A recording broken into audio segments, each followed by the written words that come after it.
Mauthausen, Upper Austria, 26th of January 1945. The corridor sweats mineral cold, lime dust hangs in the light from a naked bulb, steam hisses from a pipe elbow that never stops. Lieutenant J. Holt Green, OSS, 4 days into questions asked with unnerving courtesy, keeps his eyes on the rivets along the steel door ahead. He measures time by sounds, the cradle squeal when a pulley lifts wrists to a ceiling hook, the clatter of enamel basins sliding on tile, the slow crank of what prisoners call the prayer mill, a hand device that chews knuckles to pulp with the indifference of a tool. He registers weapons without wanting to. The carabiner 98K slung over a block leader's shoulder, the dull-nosed MP40 resting easy in an NCO's hands. He watches boots as infantrymen do, reading their rhythm for intent. The boots tell him the truth. No hurry, no temper, only procedure. The SS here are craftsmen of process. The record room smells of paper and cold tobacco. The form headings, birth, rank, transport, might as well be stencils for murder. Somewhere outside, a prisoner whistles to keep step on a work detail, the tune thin as thread and oddly defiant. Green lets his mind retreat to warmth he can name. An airfield's sun-struck tarmac, the clean mechanical snap of an M1 operating rod, the satisfied metallic click that means a rifle is whole. He inventories his own body like a supply sergeant, split lip, bruised ribs, wrists that will not quite close. He grants himself one luxury, a memory of arguments in training about Geneva status for mixed missions, how the commando order twisted law until a uniform meant nothing. The corridor seems to draw him forward like a barrel pulling around into the chamber, and he feels the old training settle his breathing into even counts. An Austrian prisoner trustee, eyes down, elbows tight, murmurs the litany, "To the bath." The guard repeats it in German almost tenderly, and the line compresses by a pace. Green chooses a battlefield habit. If you cannot win, choose where to stand. He will stand on silence. He will surrender nothing that endangers anyone else. The chain clinks, the pulley sings, the door opens to tile and brightness, and a metallic smell that can only mean gun oil or blood. He steps forward because forward is the only direction left that still belongs to him. The clerk's stamp comes down behind him with a soft, final thud that sounds, unaccountably, like a lid finding its box. He notices frost crawling along the window, grating like lace. Somewhere far beyond the wall, a truck changes gear, the sound blunt with cold, as if a machine were clearing its throat before speaking. 2 seasons earlier, Buchenwald, Thuringia, late August 1944, the little camp stares back at the sky with its forest of poles and barbed wire.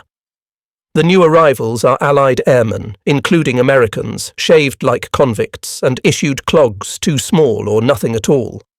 They sleep outside for weeks, rolled in themselves against the night. A waist gunner from a B-24 counts days by the raw coins of his heels. When a Luftwaffe inspection party crosses the gate, Hauptmann Karl Weber in flying coat and gloves, the air changes. Men straighten to an instinct older than uniforms, hope mixed with suspicion. Weber has been sent to assess irregular processing. He has read the memo calling these men Terrorflieger, terror flyers, and the subtext is obvious even to an officer who still salutes the portrait in the orderly room. He notes the details that tell truth, the lack of Red Cross parcels, the shaved heads meant to erase identity, the way SS guards call prisoners by numbers and the numbers by nothing at all. A New Zealand squadron leader, voice sanded by cold, briefs the situation with the professionalism of a man who knows that keeping order keeps people alive. "Execution is in the wind," someone says without drama, and Weber understands that paper can be a weapon if you keep it sharp. Weber chooses his terrain. He requests a meeting. In the office, the stove burns meanly, more smoke than heat. The SS adjutant's cufflinks shine with the assurance of someone who believes stamps outrank signatures. Weber sets down the Luftwaffe regulations open to the paragraph that matters. Captured airmen in uniform fall under Luftwaffe and Geneva jurisdiction. The adjutant does not look. He quotes higher authority and lets the word special treatment glide into the room like a knife. Weber takes a steady breath and phones Corps. The adjutant phones his superior. The conversation becomes a duel fought with titles and verbs. By evening, there is a compromise, the colour of smoke. A list is drawn for transfer to Stalag Luft 3. A truck will come, though not today, and not for all. The squadron leader nods once, a pilot's economy of gratitude, and checks his men as if they were parachutes. An American radio operator, lungs rattling like loose valves, squeezes Weber's sleeve with fingers that remember Morse code, 3 short taps that say. It is not heroism exactly, it is maintenance, the will to keep a system from choking. The night wind combs the yard. Weber watches an SS man adjust his cufflinks under the lights and thinks of Avgas he no longer has, pilots he cannot replace, sorties cancelled by the empty circle of a fuel gauge. He leaves knowing the truck may arrive too late. Still, the gate has opened once in his presence. That, he tells himself, is a fact he can hold against the dark. Willow Run, Michigan, September into October, 1944. The plant breathes like a living thing. Glass roof fogged, cranes gliding on rails, a sea of jigs trued to 1,000th. Dorothy Hale chases a bucking bar across a liberator's belly skin and feels the vibration in her molars. Her world is smell and sound. Cutting oil, hot aluminum, the hiss of air tools, the clack of clecos popping free. The posted cadence above the time clock reads like a dare. 1 B-24, give or take, every 63 minutes. People laugh like they do when a number is too big to argue with, then pick up their guns and prove it again. At lunch, the women share a newspaper clipping about terror flyers and the rumour that some captured airmen are not in Stalags at all. Dot is not political, she is practical. She knows rivet call-outs and station numbers and the weight of a Zeus fastener in a gloved hand. She sips black coffee that tastes faintly of solvent and waits for the foreman's talk. He arrives with a clipboard and a grin that has more calculation than joy. Stack it high, he says, because waste is cheaper than dead crews. He points to pallets of magnetos and prop governors and 50 caliber barrels, spares counted in twos for everything that can break. Numbers become narration. In 1944, the United States will push roughly 96,000 military aircraft out of its factories, fighters, transports, bombers, trainers, while Germany will manage closer to 40,000. Dot cannot know the figures exactly, but she knows what they feel like in her bones. Practice until the rivet gun becomes an extra ligament, hours that turn into aircraft, aircraft that turn into groups, groups that turn into a hammer so heavy it leaves dents in maps. A ferry pilot signs off an acceptance sheet with a pencil stump and a yawn. Tomorrow someone else will do the same. End of shift. The plant siren yawps like an animal. Dot presses her palm against the warm skin of the ship she just closed, the metal giving back heat. Outside, a cut of flat cars waits under sodium lamps, ready to drag this week's production toward fields where other B-24s gleam in ranks. A trainman waves his lantern. The air seems to move with it. Somewhere on the other side of an ocean, a man without shoes stands in a yard counting breaths until morning. In the acceptance bay, a Pratt & Whitney R1830 coughs and catches, the prop arc a grey disc. A crewman checks manifold pressure, oil temperature, and the tiny tremor in the mounts that says the balance is true enough for a first hop. Crates marked stack waist high. 50 caliber barrels rattle softly in cosmoline like bundled clarinets. The scale of it is not brutal, it is patient, repetitive, democratic. October 1944, Buchenwald again, the office with the small stove that smokes. Weber returns with a Luftwaffe lieutenant colonel whose decorations say he belongs to the old rules. The SS adjutant waits behind a tidy desk, cufflinks bright as buttons on a toy soldier. The argument begins in courtesies and hardens into law. Weber lays the regulations flat, points with a gloved finger. Captured airmen in uniform fall under Luftwaffe control and the Geneva Convention. The adjutant's mouth smiles. His eyes do not. He quotes higher authority. Weber quotes the paragraph again, slower, as if throttling back to keep the engine from overheating. Outside the window, the little camp lives its ugly routine. Roll call, counting by fives, a man collapsing and being folded back into the line like a broken hinge. Inside, the telephone becomes a weapon. The lieutenant colonel leans into the handset as if climbing into a cockpit. He calls Corps calls another office, and suddenly the adjutant no longer owns the air in the room. A list is drafted, names spelled carefully, nationalities noted with the pedantry of a ledger. A truck will come. The airmen watch through the wire and practice not hoping too fast. It is not clean. 2 names are crossed out, men who died last night of exposure or pneumonia amplified by weeks of sleeping outdoors. Weber records their deaths without ceremony and does not permit himself the lie that they were never on his list. In the yard, a guard checks the safety on his MP40 as if to remind everyone which tool ends arguments fastest. Tomorrow, the adjutant says, and shrugs in the thin warmth of victory deferred. The lieutenant colonel buttons his coat and reminds him very politely that regulations are not suggestions. Weber lingers to walk the fence line once more. A younger flyer, American by the vowels, raises 2 fingers from his blanket in the smallest of salutes.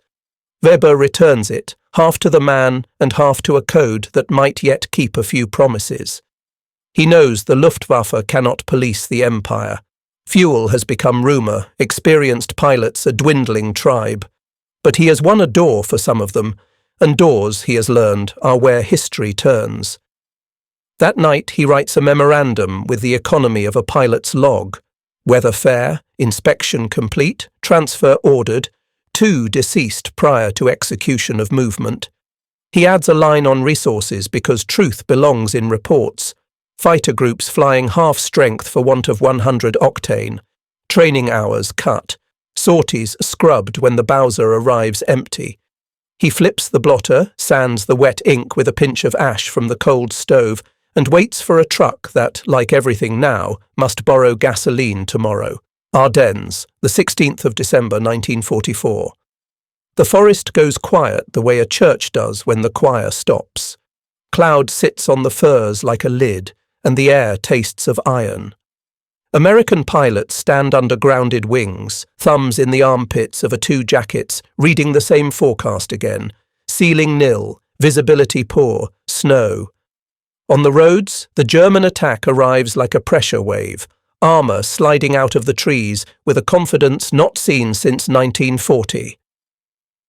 In the hush of no sorties, rumours move faster than messengers. Malmedy and other names, spoken like a catechism of warning. A US artillery runner shoulders through drifts to an outpost radio that has become nothing but snow of another kind.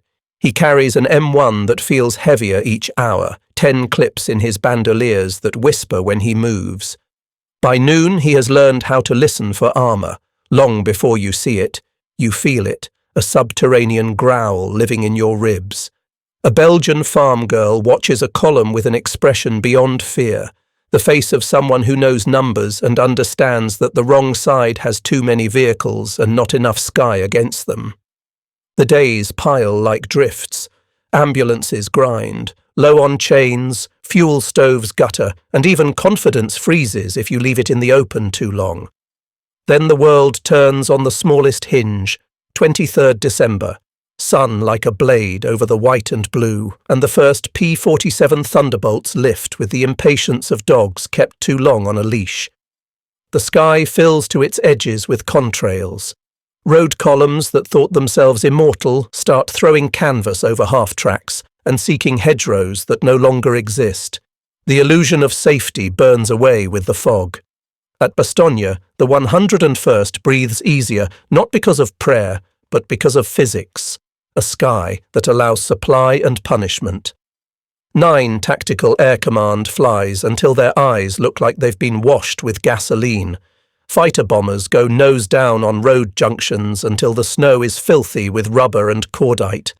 The artillery runner hears the change without being told, first in the silence after a bomb line passes, then in the precise, distant chatter of .50s he has learned to recognize like voices. By Christmas, the weather has become a weapon on our side again, and the bulge, for all its terror, begins to be an accounting problem. The Germans have used fuel they cannot replace. We have burned ours we can.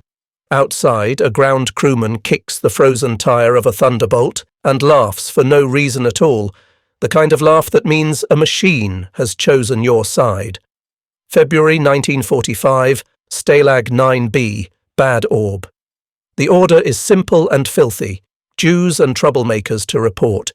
It becomes a sort by eyesight and rumour, pencils rapping along a board as a German lieutenant screens Americans by names that sound wrong to his ear, by faces that do not match his imagination of Aryan.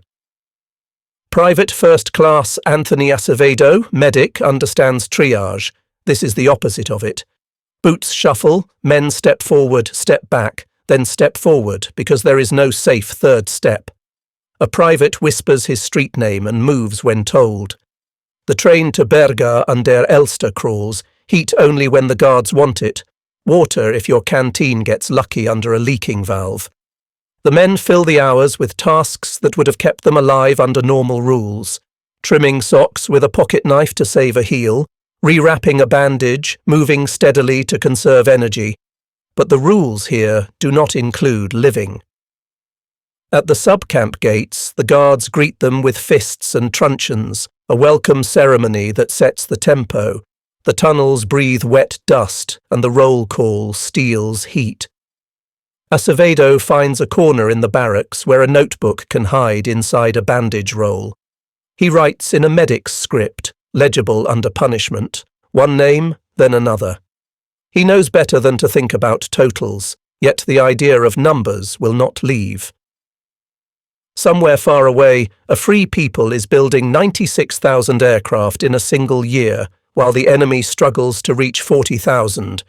Somewhere, a plant he will never see has taught its night shift to make a bomber roughly every hour.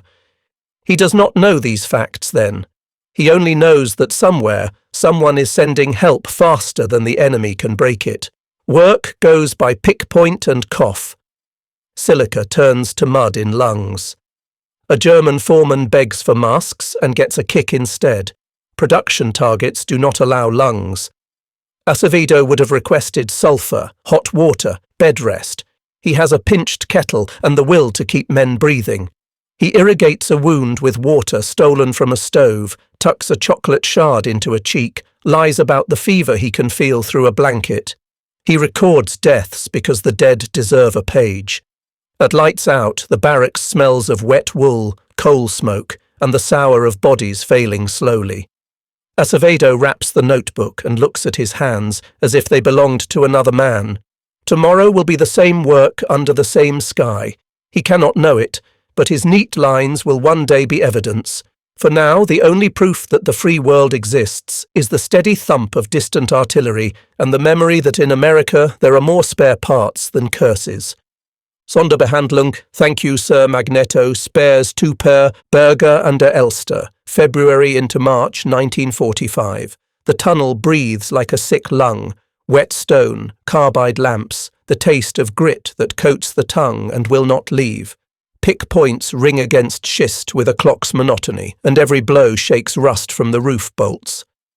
Private First Class Anthony Acevedo sorts men by need instead of rank, doing field assessments by thumb and eye.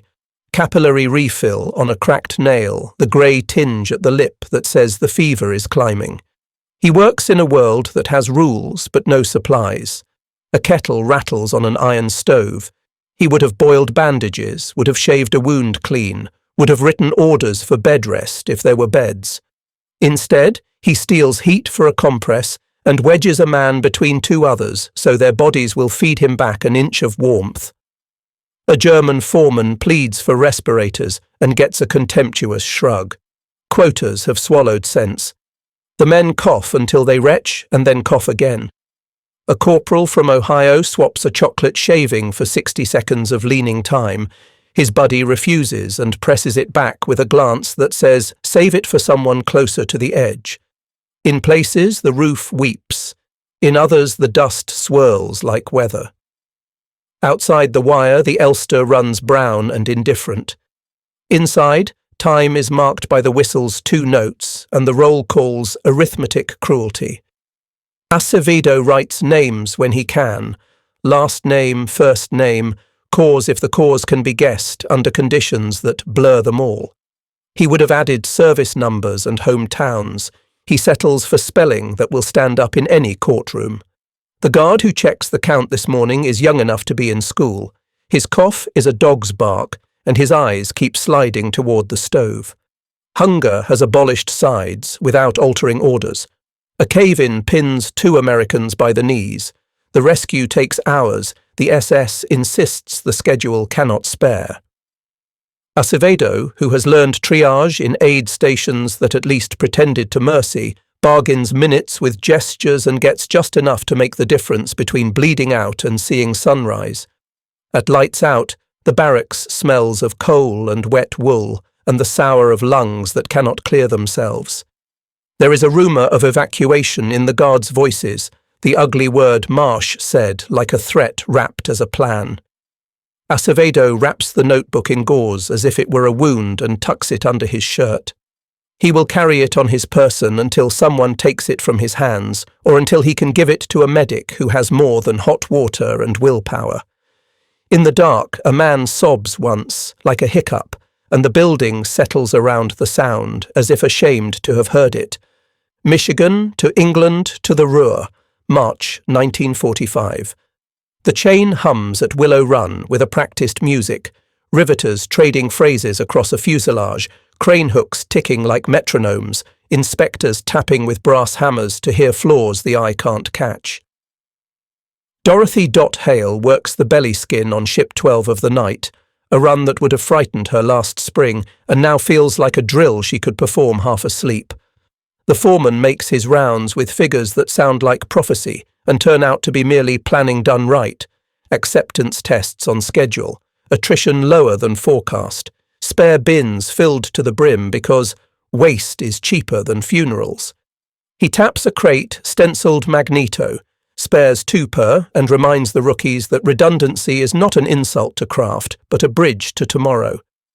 In daylight, a liberator like Ship 12 takes off from an English field with engines that read clean on the gauges, manifold pressure where it belongs, oil temps steady, tack needles smooth.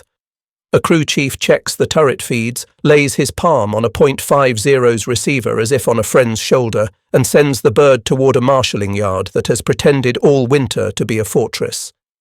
Over the Rhine, the bomb line flickers and holds. German flak gunners work their drills with bitter competence, but the river in the sky keeps coming. Boxes of bombers, fighters above them and fighters below, replacements slotted in where losses have trimmed the edge. A flak officer, veteran enough to keep a steady voice, notes that the stream does not thin when the first ships turn home. It thickens, as if the sky were laying track in front of itself. Back in Michigan, the skylights go from night to pearl, and Dot's shift nears the whistle.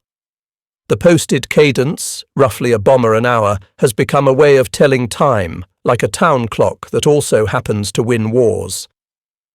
She signs a panel with a grease pencil, a tiny D tucked along a longer seam, a mark no one will see unless something goes wrong and someone pulls the belly apart to ask why. Across the ocean, a replacement crew lines up on the IP, calls the run, and rides the aircraft through the buffet with a trust born of repetition and factory discipline. Below, a station that fed trains into the front comes apart in orderly squares, timetables burned into ash. The flak officer watches his ammunition count and does the math that never lies. The men at his guns have skill, the people he's firing at have a nation behind them. He knows which arithmetic wins. April approaches with a strange double weather, mud in the lanes, blossom in the orchards, and in offices behind the front a new spring of paperwork. A requisitioned schoolhouse smells of chalk and damp wool. Tables hold typewriters that chatter like small arms and stacks of forms that sort the dead by date and deed. A US war crimes team pins a map to a blackboard and marks incidents with coloured pins, lynchings of airmen in one colour, camp murders in another, transport disappearances, where memory runs thin. The captain in charge speaks gently to witnesses and sharply to his own pencil. His job is to make grief legible. Acevedo enters with his notebook wrapped in gauze like contraband. He lays it on the table and the room tilts just a little, as if a new gravity had arrived.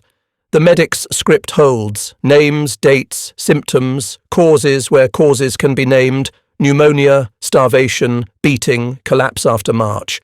He adds context aloud where ink could not: roll calls in snow, tunnel air gone to mud, the way a man's breath can fail an hour after he stops coughing. The captain nods and writes, then writes again, translating human time into legal time without stripping it of blood. In another room, a file opens on Rüsselsheim, in another on the flyers who slept outdoors at Buchenwald until a truck came that saved most and arrived too late for some. Weber, grounded now for want of fuel and living in a world of rumours, hears that Buchenwald has been taken by the Americans. He thinks of his memo and how little paper can do against boots, yet he recognises the odd mercy that even bad regimes keep records, and records can be turned. The team's sergeant puts numbers on a single sheet that will travel well. US aircraft in 1944, roughly 96,000 against Germany's near 40,000. One Ford plant peaking at around 650 heavy bombers in a month, and an impossible comparison he underlines twice. There were months when Willow Run alone rolled out more four-engined bombers than the Reich could build in an entire year of that category. He is careful, precise, almost tender with the figures, as if aware they sit beside the dead. The captain studies the medic and the sheet and sees how they join, a ledger of cruelty made answerable by a ledger of strength. He schedules depositions, sends couriers for camp ledgers, requisitions a camera unit because a trial loves film even more than paper. Acevedo signs his name, rank, serial, and for the first time in weeks unclenches his hands. Outside the schoolhouse, kids kick a ball the war has not stolen, and church bells rehearse for something other. Then warnings. The sergeant files the notebook under lock and key. He closes the drawer softly, as one would an eyelid. Buchenwald, 11th April 1945, and then Mauthausen, early May. The sequence feels like a heartbeat, open, gates unfastened by men in uniforms whose pockets carry chocolate and cigarettes as well as ammunition. At Buchenwald, the little camp's stink meets the clean cloth smell of aid station tents. A signal corps sergeant lifts his camera and forces himself to look. The lens will remember on behalf of those who cannot. Survivors, including men who once slept outside without shoes, take soup in careful sips as if the food might break. Weber stands at a distance under a borrowed coat, one more officer without a unit, and watches Americans turn piles of paper into evidence. He feels, sideways, the relief of finding out that law belongs to the victors because they carried it all the way here. Days later and miles south, the granite walls of Mauthausen throw back the cough of engines. A US armoured column idling at the gate, exhaust frosting in the spring chill. The ovens are cold now, the baths silent, the record room intact. A lieutenant from the 11th Armoured Division barks for medics, for photographers, for truckloads of blankets that roll up like weather fronts when an army wants them. A GI steps into the shower room, sees the floor drains and the tiles' false civility, and steps back with a jaw that trembles but does not break. An Austrian clerk, who has spent months stamping names into forms that meant death, stares at his hands as if they were someone else's. The Americans speak in the plain Midwestern of checklists and orders. Litters here, hot water there, segregate the sick by symptoms, inventory the records by date. Acevedo, thinner now and steady as a metronome, climbs onto a tailgate with a boost from a corporal who does not ask for a story and gives him a chocolate bar without ceremony. He chews and tastes sweetness as if it were an idea. A major dictates into a notebook, voice flat to keep from shaking. Unit IDs, times, numbers, names, as the clerks read them from ledgers that once disguised murder as administration. The camp absorbs the new routine and begins, against all odds, to breathe. Trucks idle, canvas slapping, a medic swabs an arm, a chaplain says a prayer without raising his voice. The door that once closed on men like Lieutenant J. Holt Green now stands ajar and will never be used that way again. The wind carries the smell of spring and gasoline and something like the future. The column eases forward toward the next town, and the engine note, steady, abundant, drowns the ghost squeal of chains and pulleys that used to be the loudest sound in this place. Now the camera pulls back until the front is a map and the map is a ledger. The United States produced roughly 96,000 military aircraft in 1944 to Germany's near 40,000. Ford's Willow Run alone pushed B-24 Liberators to a cadence that hovered near 1 per hour at peak, turning the idea of scarcity into a scheduling problem. Total B-24 production would crest around 18,500. Germany's heavy four-engined program never found comparable rhythm. Months when one US plant's output outran the Reich's annual totals in that class.